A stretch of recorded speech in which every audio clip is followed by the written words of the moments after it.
ഒറ്റൊരു വേറൊരു ചോദ്യം ഈ ഷാഫി പറമ്പലിനെതിരെ ഇപ്പോൾ CPM-ന്റെ ഭാഗത്തു നിന്ന് രൂക്ഷ വിമർശനം വന്നിരിക്കുക. ഭംഗിയുള്ള സ്ത്രീകളെ ബാംഗ്ലൂരിലേക്ക് വിളിപ്പിക്കും എന്നുള്ള ഒരു ആരോപണം. എങ്ങനെയാണ് താങ്കൾ അതിനെ കാണുന്നത്? ഒരു CPM-ന്റെ ഒരു ശൈലി ഞാൻ പറയാം.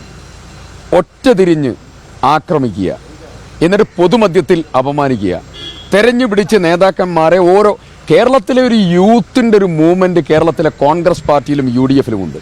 ആ നേതാക്കന്മാരെ ഒറ്റ തിരിഞ്ഞെടുത്ത് അവരെ മുഴുവൻ ഫേസ് ഡീഫേസ് ചെയ്ത് അവരെ പൊതുമധ്യത്തിൽ അപമാനിക്കാനുള്ള ഒരു വലിയ പ്രവർത്തനം CPIM നേതൃത്വത്തിൽ നടക്കുകയാണ്. അതിൻ്റെ ഭാഗമാണ് ശ്രീ ഷാഫിക്കെതിരായിട്ടുള്ള ഈ ആക്രമണം. ഒരു തർക്കവുമില്ല, അതിനെയൊക്കെ ഞങ്ങൾ അതിജീവിക്കും. ഷാഫി മത്സരിക്കുന്ന സമയത്ത് ഷാഫിയെ കമ്മ്യൂണലാക്കി ചിത്രീകരിക്കാനുള്ള ശ്രമം ഉണ്ടായല്ലോ. ഇപ്പോൾ ഷാഫിയെ മറ്റു രീതിയിലുള്ള അപമാന ശ്രമം നടത്തുകയാണ്. അങ്ങനെ ഓരോ ആളുകൾക്കെതിരെ ബൽറാമിനെതിരായിട്ടുള്ള ആക്രമണം ഉണ്ടായി. ഓരോ ആളുകൾക്കെതിരായിട്ടുള്ള ആക്രമണത്തിൽ CPM-ന്റെ ശൈലിയാണ്, സമീപനമാണ്.